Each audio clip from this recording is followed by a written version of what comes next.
ರಾವದುಲ್ಕ ಮತ್ತು ನಮ್ಮ ಅರ್ಪಿಸುವ ನಮ್ಮ ಸೌರಿಸಿ ಕಾರ್ಯಕ್ರಮಕ್ಕೆ ಸ್ವಾಗತ. ಓಕೆ, ಗೌರಿ ಮ್ಯಾಮ್ ಸಾಗದಂತಹ ಒಂದು ಸಾಂಬಾರಂತ ರೆಡಿ ಮಾಡಿ ಇಟ್ಟಿದ್ದಾರೆ. ಈಗ ಸ್ಪೆಷಲಾಗಿ ಇನ್ನೊಂದು ಡಿಶ್ ಮಾಡ್ತಾ ಅಂತ ಹೇಳಿದ್ರು ಏನಂತ ಹೇಳ್ತೀನಿ.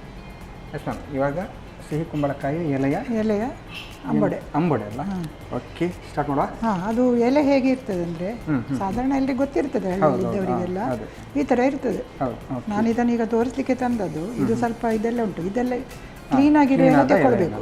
ಇದನ್ನು ನಾನೀಗ ತೋರಿಸ್ಲಿಕ್ಕೆ ಇದ್ದದ್ರಿಂದ ತಂದಿದ್ದು. ಮತ್ತೆ ಇದು ವಾಶ್ ಚಂದ ಮಾಡಿ ವಾಶ್ ಮಾಡ್ಕೊಳ್ಬೇಕು. ಬಳ್ಳಿ ಕೆಳಗೆಲ್ಲ ಬಿಟ್ಟಿದ್ರೆ ಅದೊಂದು 3-4 ಸರಿ ವಾಶ್ ಮಾಡ್ಕೊಳ್ಬೇಕು ಕ್ಲೀನಾಗಿ. ಮತ್ತೆ ಒಂದು ಬಟ್ಟೆಯಲ್ಲಿ ಸ್ವಲ್ಪ ಹೀಗೆ ಎಲ್ಲ ಒರೆಸ್ಕೊಂಡ್ರೆ ಇದು ಸ್ವಲ್ಪ ಮೇಲೆ ರಫ್ ಇರ್ತದೆ, ಅದು ಸ್ವಲ್ಪ ಸ್ಮೂತ್ ಆಗ್ತದೆ. ಮತ್ತೆ ಇದಕ್ಕೆ ದಂಟು ಇರ್ತದೆ, ಬಳ್ಳಿದು. ಅದನ್ನು ನಾವು ಗಶಿಗೆಲ್ಲ ಹುರುಳಿ ಒಟ್ಟಿಗೆ ಅಥವಾ ಧಾನ್ಯವೆಲ್ಲ ಮಾಡ್ತೇವಲ್ಲ ಆವಾಗ ಉಪಯೋಗಿಸ್ಕೊಳ್ಬೋದು. ಹಾಗೆ. ಮತ್ತೆ ಇನ್ನೊಂದು ಇದರಲ್ಲಿ ಪತ್ರೊಡೆ ಮಾಡ್ತೇವೆ. ಅದು ಫ್ರೈ ಮಾಡಿ ಪತ್ರೊಡೆ, ಅದು ಸಹ ಒಳ್ಳೆದ. ಹೌದೌದು, ಮಸಾಲ ಸ್ವಲ್ಪ ಬೇರೆ, ಇದು ಒಳ್ಳೆದಾಗ್ತದೆ. ಅದು ಸಹ ತುರಿಕೆ ಎಲ್ಲ ಇಲ್ಲಲ್ಲ, ಅದರಲ್ಲಿ ಒಳ್ಳೆ ಬರ್ತದೆ. ಈಗ ಇದರಿಂದ ಪತ್ರೊಡೆ ಅಲ್ಲ, ಸಾರಿ, ಇದಕ್ಕೆ ನಾನು 1 ಗ್ಲಾಸ್ ಅಷ್ಟು 1 ಪಾವಷ್ಟು ಅಕ್ಕಿಗೆ 1 ಮುಷ್ಟಿ ತೊಗರಿಬೇಳೆ ಹಾಕಿದ್ದೇನೆ. ತೊಗರಿಬೇಳೆ ನೆನೆಸಿದ್ದು, ರಾತ್ರಿ ನೆನೆಸಿದ್ದು, ಬೆಳಗ್ಗೆ ಹೊತ್ತಿಗೆ ಅದು ನೀರು ತೆಗೆದು ಮಾಡ್ಕೊಳ್ಬೇಕು. ಇದಕ್ಕೆ ಸ್ವಲ್ಪ ತೆಂಗಿನ ತುರಿ ಹಾಕಬೇಕು, ಮಿಕ್ಸಿ ಜಾರ್ ಬೇಕಾಗೋದ್ರಲ್ಲ. 1 ಕಪ್ಪಿನಷ್ಟು ತೆಂಗಿನ ತುರಿ. ಇದಕ್ಕೆ ಮೆಣಸು ಹುರ್ಕೊಳ್ಬೇಕಂತಿಲ್ಲ, ಅಂದರೆ ನಾವು ಇದು ಮಾಡುವಾಗ ಫ್ರೈ ಆಗ್ತದಲ್ಲ ಮೆಣಸು ಕೂಡ, ಹಾಗಾಗಿ ಫ್ರೈ ಮಾಡಿದ ಮೆಣಸು ಬೇಕಂತಿಲ್ಲ. ಇದು ಹಸಿಮೆಣಸು, ಇದು ಒಣಮೆಣಸು. ಹಾಗೆ. ಹೌದೌದು. ನಾನೀಗ ಒಂದು 4-5 ಖಾರ ಜಾಸ್ತಿ ಆಗಲ್ಲ ಅಲ್ಲ, ಇಷ್ಟ ಇದಕ್ಕೆ ಬೇಕಾಗ್ತದೆ ಖಾರ. ಇದಕ್ಕೆ ಒಂದು ಇದಕ್ಕೆ ಖಾರ ಇಲ್ಲ, ಕುಮಟೆ ಮೆಣಸು ಅಂತ ಹೇಳ್ತೇವಲ್ಲ, ಬ್ಯಾಡಗಿ ಮೆಣಸು, ಅದಕ್ಕೆ ಖಾರ ಇಲ್ಲ. ಇದಕ್ಕೆ ಮಾತ್ರ ಖಾರ ಇರೋದು. ಈಗ ಇದಕ್ಕೆ ಖಾರ ಬೇಕು. ನಿಮಗೆ ನೋಡಿ ಮನೆಯಲ್ಲಿ ಎಷ್ಟು ನೀವು ಇದು ಮಾಡ್ತೀರಾ ಅಷ್ಟು ಇದು ಹಾಕ್ಕೊಂಡ್ರೆ ಆಯಿತು. ಇದನ್ನು ಈಗ ಸ್ವಲ್ಪ ನೀರು ಹಾಕಿ ಪೇಸ್ಟ್ ಮಾಡ್ಕೊಳ್ಳುವ. ಸ್ವಲ್ಪ ಹುಣಸೆಹಣ್ಣು, ಸ್ವಲ್ಪ ನೀರು ಹಾಕಬೇಕಲ್ಲ? ಹೌದು. ಮತ್ತು ಇದಕ್ಕೆ ಹಿಂಗು ಹಾಕಿದರೆ ಒಳ್ಳೆ ಬರ್ತದೆ ಪರಿಮಳ. ಸಾಕು. ನಾನು ಹಿಂಗಿದು ನೀರು ಮಾಡಿ ತಂದಿದ್ದೇನೆ. ಹೌದು, ನನ್ನ ಹತ್ರ ಅದು ಸ್ವಲ್ಪ ಇದರದ್ದು ಹಿಂಗಿತ್ತು, ಹಾಗಾಗಿ ಹಿಂಗಿದು ಪರಿಮಳ ಬರುವಾಗ ಅದು ಒಳ್ಳೆ ಆಗ್ತದೆ. ಇಷ್ಟೆಲ್ಲ ಇಷ್ಟನ್ನು ಈಗ ನಾನು ಮಿಕ್ಸ್ ಮಾಡಿ ಕೊಡಬೇಕಲ್ಲ? ಹೌದು.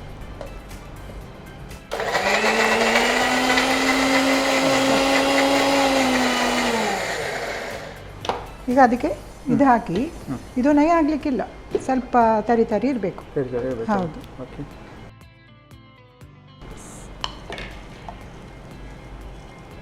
ಇದಕ್ಕೆ ಹಾಗಾದರೆ ನೀರು ಕೂಡ ಆ್ಯಡ್ ಮಾಡಲಿಕ್ಕಿಲ್ಲಲ್ಲ? ಯಾವುದಕ್ಕೆ? ಇದಕ್ಕೆ ಇಲ್ಲ, ತರಿ ಆಗಬೇಕು. ಹಾಗೆ ಸ್ವಲ್ಪ ಆಗ್ಬೋದು ತಿರುಗಿದ್ರೆ.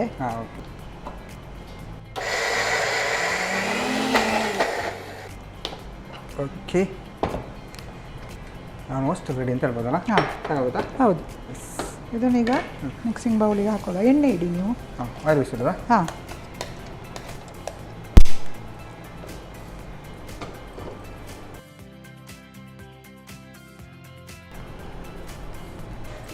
ಇದು ಸ್ವಲ್ಪ ಇಟ್ಟಿದ್ದೇನೆ. ಎಲೆಗೆ ಬೇಕಾದಷ್ಟು ಮಿಕ್ಸ್ ಮಾಡ್ಕೊಳ್ತೇನೆ. ಈಗ ಉಪ್ಪು ಹಾಕೊಳ್ಳುವ. ಉಪ್ಪ ಅಷ್ಟು ಬೇಕಾಗುತ್ತಾ? ಹೌದು. ಇದು ಬೇರೆ ಎಲ್ಲ ಮಿಕ್ಸ್ ಮಾಡ್ತೇವಲ್ಲ ನಾವು, ಅದಕ್ಕೆ ಬೇಕಾಗ್ತದೆ. ಇದಕ್ಕೆ ಹುರಿದಿದ್ದು ಉದ್ದಿನ ಉಂಟಲ್ಲ, ಉದ್ದಿನ ಬೇಳೆ ಹುರಿದು ಪುಡಿ ಮಾಡಿ ಇಟ್ಟದ್ದು, ಅದು ಸ್ವಲ್ಪ ಬೇರೆ ಟೇಸ್ಟ್ ಕೊಡ್ತದೆ. ಹಾಗೆ 1 ಚಮಚ ಅಷ್ಟು ಹಾಕ್ಕೊಳ್ತೇನೆ. ಅದಕ್ಕೆ 2 ಜಾಸ್ತಿ ಮಾಡುವಾಗ ಸ್ವಲ್ಪ ಜಾಸ್ತಿ ಹಾಕ್ಕೊಳ್ಬೇಕಾಗ್ತದೆ. ಮತ್ತು ಇದು ಸೊಪ್ಪಲ್ವಾ, ಪಕ್ಕನೆ ಎಲ್ಲಿಯಾದರೂ ಇದು ಗಟ್ಟಿ ಆಗದಿದ್ದರೆ ಸ್ವಲ್ಪ ಅಕ್ಕಿ ಹುಡಿ ಮಿಕ್ಸ್ ಮಾಡ್ಕೊಳ್ಬೋದು. ಸೊಪ್ಪು ನೀರು ಬಿಡ್ತದೆ ಅಲ್ಲ, ಹಾಗಾಗಿ ಈಗ ಸೊಪ್ಪು ಹಾಕಿ. ನೀವು ಸೊಪ್ಪನ್ನು ಏನು ಅದು ಬೇಯಿಸಿಟ್ಕೊಂಡಿದ್ರೆ? ಇಲ್ಲ, ಬೇಯಿಸೋದಿಲ್ಲ. ಇದನ್ನು ಚೆಂದ ತೊಳೆದು ಕ್ಲೀನ್ ಮಾಡಿ ವಾಶ್ ಮಾಡಿ ಸ್ವಲ್ಪ ಬಟ್ಟೆಯಲ್ಲಿ ಸ್ವಲ್ಪ ಇದು ಮಾಡಿ ಹೀಗೆ ಕಟ್ ಮಾಡಿ ಇಟ್ಟಿದ್ದೇನೆ. ಈಗ ಕೈಯಲ್ಲೇ ಮಿಕ್ಸ್ ಮಾಡುವ. ಅದು ಆ್ಯಕ್ಚುಲಿ ಕೈಯಲ್ಲಿ ಮಿಕ್ಸ್ ಮಾಡಿದರೆ ಚೆನ್ನಾಗಿರುತ್ತೆ. ಸೊಪ್ಪು ಅಂತೂ ಜಾಸ್ತಿನೇ ಯೂಸ್ ಮಾಡ್ಕೊಂಡಿದ್ದೀರಾ? ಹೌದು. ಎಸ್ ಮ್ಯಾಮ್, ನಾವು ಸಿಹಿ ಕುಂಬಳಕಾಯಿಯೆಲ್ಲ ತಿನ್ನುವಾಗ ಸ್ವೀಟ್ ಎಲ್ಲ ಚೆನ್ನಾಗಿರುತ್ತೆ ಪದಾರ್ಥ ಎಲ್ಲ. ಬಟ್ ಈಗ ಸೊಪ್ಪು ಯಾವ ರೀತಿ ಅಂದರೆ ಅದು ಸೊಪ್ಪು ಅದರದ್ದು ಕೈ ಬರುತ್ತಾ ಅಥವಾ ಏನಾದರೂ ಟೇಸ್ಟ್ ಇರುತ್ತಾ, ಹೇಗೆ? ಇಲ್ಲ, ಒಳ್ಳೆದಾಗ್ತದೆ. ಇದು ನಾವು ಇದು ತಜಂಕು ಎಲೆಯಲ್ಲೆಲ್ಲ ಮಾಡ್ತೇವಲ್ಲ, ಅದೇ ಅಜಂಕೆ ಎಲೆ ಥರನೇ ಹೌದು, ಆದರೆ ಸ್ವಲ್ಪ ಒಳ್ಳೆ ಉಂಟು ಟೇಸ್ಟ್ ಇದು. Okay okay. ಇದು ಭಾರಿ ಒಳ್ಳೇದಾಗ್ತದೆ. ಚೆಂದ ಮಿಕ್ಸ್ ಆಗಬೇಕು, ಯಾಕಂದರೆ ಎಲ್ಲ ಇದಾಗಬೇಕಲ್ಲ ಅದರಲ್ಲಿ. ಹಾಗೆ ಜಾಸ್ತಿ ಕೂಡ ಅಕ್ಕಿ ಹುಡಿ ಹಾಕಬಾರ್ದು, ಗಟ್ಟಿ ಗಟ್ಟಿ ಆಗ್ತದೆ. ಗಟ್ಟಿ ಗಟ್ಟಿ ಸ್ವಲ್ಪ ಒಂದು 2-3 ಚಮಚ ಅಷ್ಟು ಹಾಗೆ ಹಾಕಿದರೆ ಆಯಿತು. ಎಣ್ಣೆ ಬಿಸಿ ಆಯಿತಾ? ಎಣ್ಣೆ ಬಿಸಿ ಆಗ್ತಾ ಉಂಟು, ಆಲ್ಮೋಸ್ಟ್ ಬಿಸಿ ಆಗಿದೆ ನೋಡ್ಬೋದು. ಆಗಿದೆ.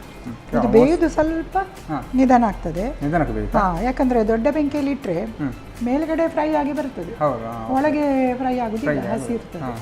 ಹಾಗೆ ಸ್ವಲ್ಪ ಒಳಗೆ ಕೂಡ ಆಗಲಿಕ್ಕೆ. ಓಕೆ. ಹಾಗಾಗಿ ಎಲ್ಲವನ್ನು ಒಟ್ಟಿಗೆ ಹಾಕಿದರೆ ಒಂದೇ ಥರ ಬೇಯಿಸಿ ಅಂತೀರಿ? ಹೌದು. ಅಲ್ಲ ಅದಲ್ಲ, ಅಂದರೆ ಸಣ್ಣ ಉರಿಯಲ್ಲಿ ಬೇಯಿಸ್ಬೇಕು. ಸ್ವಲ್ಪ ಫಸ್ಟಿಗೆ ದೊಡ್ಡದು ಬೆಂಕಿಯಲ್ಲಿ ಎಣ್ಣೆ ಎಲ್ಲ ಬಿಸಿ ಆಗೋ ತನಕ, ಮತ್ತೆ ಸ್ವಲ್ಪ ಚಿಕ್ಕ ಇದರಲ್ಲಿ ಬೇಯಬೇಕು. ಇದು ಗಂಜಿ ಊಟಕ್ಕೆ ಒಳ್ಳೆ ಆಗ್ತದೆ. ಹಾಗೂ ತಿನ್ಬೋದಾ? ಗಂಜಿ ಊಟಕ್ಕೆ ಸ್ಟಾರ್ಟರ್ ಆಗಿ ಕೂಡ ಮಾಡ್ಬೋದು, ಟೀ ಜೊತೆಗೆಲ್ಲ ಚೆನ್ನಾಗಿ ಅದು ಸಹ ತಿನ್ಬೋದು. ಆದರೆ ನಮಗೆ ಊಟದೊಟ್ಟಿಗೆ ನಾವು ಜಾಸ್ತಿ ಮಾಡೋದು ಇದು. ನಾವು ತೋವೆ ಮಾಡ್ತೀವಲ್ಲ, ತೋವೆ ಒಟ್ಟಿಗೆ ನಮಗೆ ಇದು ಒಳ್ಳೆದಾಗ್ತದೆ. ಒಳ್ಳೆ ಆಗ್ತದೆ. ಹಾಗಾದರೆ ಇದು ಏನು ನಾವು ನಾರ್ಮಲ್ ಆಗಿ ನಾವು ಹಪ್ಪಳ ಅದೆಲ್ಲ ತಿಂತೇವೆ, ಅದೇ ಮೆಣಸಿನ ಬಗ್ಗೆ ಎಲ್ಲ ತಿಂತೇವೆ, ಸಂಡಿಗೆ ಎಲ್ಲ ಉಂಟಲ್ಲ, ಸಂಡಿಗೆ ಟೈಪಲ್ಲೇ ಇದು ಸಹ ಕೂಡ. ಈಗ ನಾನು ಹಾಕ್ತೇನೆ.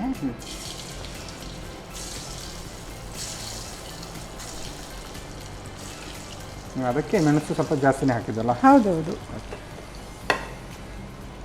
ಮತ್ತು ಇದೇ ಥರದ ಹಿಟ್ಟಿಗೆ ನಾವು ಅದು ಉದ್ದಿನ ಹುಟ್ಟಿ ಹಾಕಿದೆಲ್ಲ ನಾನು ಹಿಟ್ಟು, ಅದು ಹಾಕಲಿಕ್ಕಿಲ್ಲ. ಅದು ಹಾಕದೆ ಹಾಗೆ ಎಲ್ಲ ಹಾಕಿ ನಾವು ಕ್ಯಾಬೇಜ್ ಹಾಕಿ ಮತ್ತು ನೀರುಳ್ಳಿ ಹಾಕಿ ಮಾಡಿದರೆ ಕ್ಯಾಬೇಜ್ ವಡೆ ಆಗ್ತದೆ. ಕ್ಯಾಬೇಜ್ ವಡೆ ಆಗುತ್ತೆ. ಓಕೆ.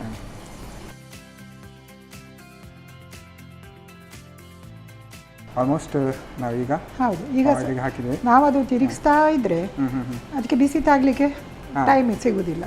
ಸ್ವಲ್ಪ ಹೊತ್ತು ಬಿಡಬೇಕು, ಮತ್ತೆ ಅದು ಆಗುವಾಗ ಮತ್ತೆ ಸ್ವಲ್ಪ ತಿರುಗಿಸ್ಬೇಕು. ಹೀಗೆ ತಿರುಗಿಸ್ತಾ ಇರಬೇಕು ಅಂತೇಳಿ ಇಲ್ಲ, ಹಾಗಿದ್ರೆ ಲೇಟ್ ಆಗ್ತದೆ. ಮತ್ತೆ ಇದು ನೋಡ್ಲಿಕ್ಕೆ ಕೂಡ ಸ್ವಲ್ಪ ಏನು ಚಟ್ಟಂಬಡಿ ಥರನೇ ಕಾಣ್ತಾ ಉಂಟಲ್ಲ? ಹೌದೌದು. ಹಾಗೆ ತಟ್ಟುಕೊಂಡು ಆ ಥರ ಮಾಡುವಾಗ ಈಗ ನಾರ್ಮಲ್ ಚಟ್ಟಂಬಡಿ ಥರ ಅದು ಚಟ್ಟೆ ಮಾಡೋದು ಯಾಕೆ ಹೇಳಿದರೆ ಬೇಯ್ತದೆ ಬೇಗ. ರೌಂಡ್ ಮಾಡಿದರೆ ಇದು ಸ್ವಲ್ಪ ಎಲೆ ಎಲ್ಲ ಉಂಟಲ್ಲ ಒಳಗೆ, ಅದು ಲೇಟ್ ಆಗ್ತದೆ ಬೇಯಲಿಕ್ಕೆ, ಬೇಯುವುದಿಲ್ಲ. ಮತ್ತೆ ಇದೇ ಎಲೆಯಲ್ಲಿ ಪತ್ರೊಡೆ ಸಹ ಒಳ್ಳೆಯದಾಗ್ತದೆ. ಪತ್ರೊಡೆ ಚೆನ್ನಾಗಿ ಆಗ್ಬೋದು. ಅಂದರೆ ಬೇಯಿಸಿ ಅಲ್ಲ, ಫ್ರೈ ಮಾಡಿ. ಇದರದ್ದು ಮೊಗ್ಗು ಸಿಗ್ತದೆ ಅಲ್ಲ, ಹೂವಿದು ಚೀನಿಕಾಯ್ದು, ಅದಕ್ಕೆ ಒಂದು ಹೂ ಮೇಲ್ಗಡೆ ಬರ್ತದೆ, ಒಂದು ಹೂ ಬರ್ತದೆ ಫಸ್ಟಿಗೆ. ಅದನ್ನು ಕೂಡ ನಾವು ಫ್ರೈ ಮಾಡ್ತೇವೆ. ಅದನ್ನು ಫ್ರೈ ಮಾಡ್ತೀರಾ? ಅಂದರೆ ಅದು ಹೇಗೆ? ಅಂದರೆ ಕಡಲೆ ಎಲ್ಲ ಹಾಕಿ ಆ ಥರ? ಹೌದೌದು, ಅದೇ ಥರ ಎಲ್ಲ. ಮತ್ತು ಇಲ್ಲಾದರೆ ಅಕ್ಕಿದು ಪೇಸ್ಟ್ ಮಾಡಿಬಿಟ್ಟು ಕಡ್ದು ಅಕ್ಕಿ ಇದೆಲ್ಲ ಹಾಕಿ ಅದರಲ್ಲಿ ಡಿಪ್ ಮಾಡಿ ಸಹ ಮಾಡ್ತೇವೆ. ಯಾವುದು ಕೂಡ ಬಿಡುವುದಿಲ್ಲ. ದಂಟನ್ನು ಸಾಂಬಾರಿಗೆ ಹಾಕ್ತೀರಾ, ಇಲ್ಲಾಂದರೆ ಈ ಸೊಪ್ಪನ್ನು ಈ ಥರ, ಮತ್ತೆ ಏನು ಸಿಹಿಕುಂಬಳವನ್ನು ಹೇಗೂ ಸಾಂಬಾರು ಮಾಡ್ತೀವಿ. ಹೌದು, ತುಂಬ ವೆರೈಟಿ ಕೂಡ ಬಿಡುವುದಿಲ್ಲ ಅಂತ. ಓಕೆ. ಅಂದರೆ ಇದರಲ್ಲಿ ಸೊಪ್ಪಲ್ಲಿ ಒಳ್ಳೆ ವಿಟಮಿನ್ಸ್ ಎಲ್ಲ ಉಂಟು.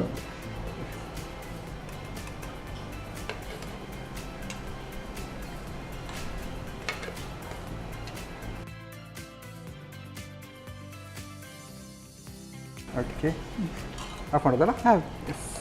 ಇನ್ನು ಸರ್ವ್ ಮಾಡಲಿಕ್ಕೆ ಬಾಕಿ ಅಲ್ಲ? ಓಕೆ.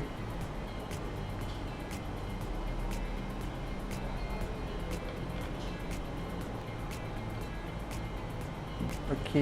ಬಿಸಿ ಬಿಸಿ ಕೆಂಬುಡೆಯ ಎಲೆಯ ಅಂಬುಡೆ ಅಲ್ಲ? ಕೆಂಬುಡೆ ಎಲೆಯ ಅಂಬುಡೆ ಚೆನ್ನಾಗಿ ಬಂದಿದೆ ನೋಡಿ, ಗೊತ್ತೇ ಆಗಲ್ಲ ಎಲೆ ಯಾವ್ದು ಹಾಕಿದ್ವಿ ಅಂತ. ಹಾಗೆ ಒಂದು ಹಾಕಿ ಕಾಲ್ ಮಾಡ್ಬೋದಲ್ಲ? ಓಕೆ. ಊಟಕ್ಕೆ ಕೂಡ ಒಳ್ಳೆಯದು ಅಂತ ಹೇಳಿದ್ರೆ. ಹೌದು, ಸ್ಟಾರ್ಟರ್ ಕೂಡ ಆಗಿ ಯೂಸ್ ಮಾಡ್ಬೋದು, ಊಟಕ್ಕೆ ಕೂಡ ಒಳ್ಳೆಯದು. ಟೇಸ್ಟ್ ನೋಡೋಲ್ಲ ಹಾಗಾದರೆ? ಓಕೆ. ಗೌರಿ ಮ್ಯಾಮ್ ಸಾಕಾಗಿರುವಂತಹ ಕೆಂಬುಡೆ ಎಲೆಯ ಅಂಬುಡೆ ಅಂತೂ ರೆಡಿ ಮಾಡಿಕೊಟ್ಟಿದ್ದಾರೆ. ಗಮದಾಗೆ ಏನು ಅದರ ಪರಿಮಳ ಹಾಗೆ ಬರ್ತಾ ಉಂಟು. ನಾನು ಟೇಸ್ಟ್ ಮಾಡೋಕೆ ಮುಂಚೆ ಇದನ್ನು ಹೇಗೆ ಮಾಡೋದು ಅಂತ ನೋಡ್ಕೊಂಡು.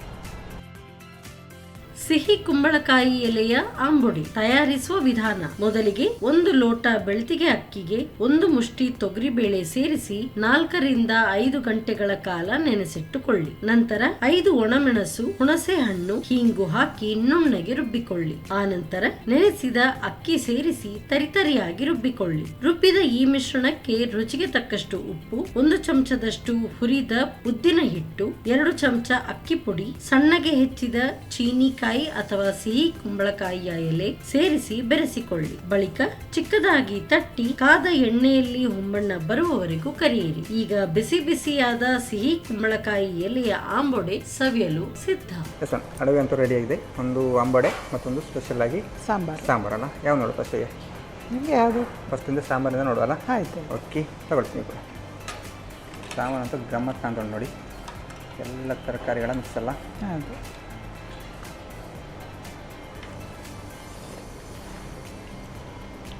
ಆಹಾ, ಇದು ಸೂಪರ್ ಉಂಟು ಮ್ಯಾಮ್. ಆ್ಯಕ್ಚುಲಿ ನಾವು ಹೋಟೆಲ್ಗೆಲ್ಲ ಹೋದಾಗ ಉಂಟಲ್ಲ, ಅದೇ ನೀವು ಡಿಪ್ ಇಡ್ಲಿ ಅಂತೆಲ್ಲ ತಗೊಳ್ತೀವಿ, ಹೌದು ಹೌದು ಅದನ್ನೇ ಸಾಂಬಾರನ್ನೇ ಹಾಗೆ ಕುಡಿತೇವೆ. ಹೌದು. ಇದು ಟೇಸ್ಟ್ ಸೇಮ್ ಹಾಗೆ ಬಂದಿದೆ, ಅಂದರೆ ಆ ಸಾಂಬಾರನ್ನೇ ಹಾಗೆ ಕುಡಿಬೋದಲ್ಲ, ಹೌದು, ಸ್ವಲ್ಪ ತೆಳು ಮಾಡ್ಕೊಳ್ಬೋದು. ತೆಳು ಮಾಡ್ಕೊಳ್ಬೋದು. ಹೌದು, ನಾನೀಗ ಇಲ್ಲಿ ಹಾಗೆ ಇಟ್ಟಿದ್ದೇನೆ ಅದಪ್ಪ. ಹೌದು, ಮನೆಯಲ್ಲಿ ಮಾಡುವಾಗ ಎಷ್ಟು ಬೇಕಷ್ಟು ತೆಳು ಮಾಡಿಕೊಂಡು ಕೂಡ ಹೌದು. ಇರ್ತದೆ. ಇದು ಈ ಇಡ್ಲಿಗೆಲ್ಲ ಹೇಳಿ ಮಾಡಿಸಿದಾಗ ಚೆನ್ನಾಗುಂಟು, ಟೇಸ್ಟ್ ಅಂತೂ ಗಮ್ಮತ್ ಉಂಟು. ಹಾಗೆ ಸಾಂಬಾರನ್ನು ತಿನ್ಬೋದು. ಹೌದು. ಈಗ ಸ್ಪೆಷಲ್ಲಾಗಿ ಅಂಬಡೆಲ್ಲ ತಗೊಳ್ಳಿ ಕೂಡ ಬಿಸಿ ಬಿಸಿ ಉಂಟಲ್ಲ.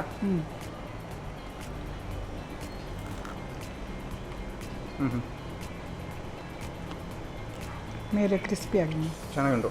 ಇದು ಪಕ್ಕ ಅದೇ ನೀವಲ್ಲ ಗಂಜಿ ಊಟಕ್ಕೆಲ್ಲ ಒಳ್ಳೆಯದಾಗ್ತದೆ, ಜೊತೆ ತಿನ್ನಲಿಕ್ಕೆ ಚೆನ್ನಾಗಿರುತ್ತಲ್ಲ. ಸ್ವಲ್ಪ ಬಿಸಿ ಉಂಟು, ಆಮೇಲೆ ಆರಿದ ನಂತರ ತಿನ್ನುವ. ಚೆನ್ನಾಗುಂಟು ಮ್ಯಾಮ್, ಟೇಸ್ಟ್ ಅಂತೂ ಗಮ್ಮತ್ತಾಗುಂಟು.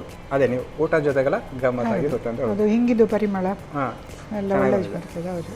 ಓಕೆ, 2 ಅಡುಗೆ ಚೆನ್ನಾಗಿ ಬಂದಿದೆ. ಹೇಗೆ ಅನಿಸ್ತು ನಿಮಗೆ? ನನಗೆ ಖುಷಿ ಆಯಿತು. ಖುಷಿ ಆಯ್ತಲ್ಲ. ನಮಗೆ ನೀವು ಈ ಥರ ಸ್ಪೆಷಲಾಗಿ ಮಾಡಿಕೊಟ್ರೆ ಇನ್ನೂ ಖುಷಿ ಆಗ್ತದೆ. ಹಾಗಾಗಿ ನಮಗೆ ಒಂದು ಕಾರ್ಯಕ್ರಮ ಒಂದು 2 ಡಿಶ್ ಹೇಳಿಕೊಡಿದ್ದೀರಾ, ಚೆನ್ನಾಗಿ ಬಂದಿದೆ, ಟೇಸ್ಟಾಗಿ ಬಂದಿದೆ. ನಮಗೆ ಒಂದು ಕಾರ್ಯಕ್ರಮ ಒಂದು 2 ಡಿಶ್ ಹೇಳಿಕೊಡಿದಾಗೆ ನಿಮಗೆ ಸಂತೋಷ್ ರೈಸ್ ಮಿಕ್ಸ್ ಅವರ ವ್ಯವಸ್ಥಾರ ಅವಲಕ್ಕಿ ಕುಶಲಕ್ಕಿ ಅವರ ಕಡೆಯಿಂದ ಒಂದು ಚಿಕ್ಕ ಗಿಫ್ಟ್. Thank you. ಹಾಗೆಯೇ ಸ್ಪೆಷಲಾಗಿ ನಾನಾ ಮಸಾಲ ಇವರ ಕಡೆಯಿಂದ ಕೂಡ ಒಂದು ಚಿಕ್ಕ gift. Thank you. Okay, Gauri ma'am ಸ್ಪೆಷಲಾಗಿ ಕೆಂಬುಡೆಯ ಅಂಬೊಡೆ ಮತ್ತು ಸ್ಪೆಷಲಾಗಿ ಟ್ರೆಡಿಷನಲ್ ಸಾಂಬಾರು 2 ಕೂಡ ಚೆನ್ನಾಗಿ ಮಾಡಿದರೆ, ಟೇಸ್ಟಿಯಾಗಿ ಮಾಡಿದರೆ. ನೀವು ಕೂಡ ಮನೆಯಲ್ಲಿ ಟ್ರೈ ಮಾಡಿ ಅಂತ ಹೇಳ್ತಾ ಈ ಸಂಚಿಕೆ ನಿಲ್ಲಿಸಿದ್ರೆ ನಮಸ್ಕಾರ. ನಮ್ಮ ಟಿವಿ ಫೇಸ್ಬುಕ್ ಪೇಜ್ ನ ಲೈಕ್ ಮಾಡಿ, ಯೂಟ್ಯೂಬ್ ಚಾನೆಲ್ ನ ಸಬ್ಸ್ಕ್ರೈಬ್ ಮಾಡಿ, ನಮ್ಮ ಎಲ್ಲಾ ಯೂಟ್ಯೂಬ್ ವಿಡಿಯೋ ಅಪ್ಡೇಟ್ಸ್ಗೆ ಬೆಲ್ ಐಕಾನ್ ಕ್ಲಿಕ್ ಮಾಡಿ. ನಮ್ಮ ಟಿವಿ, ಕರಾವಳಿ ಕರ್ನಾಟಕದ ನಾಡಿಮಿಡಿತ.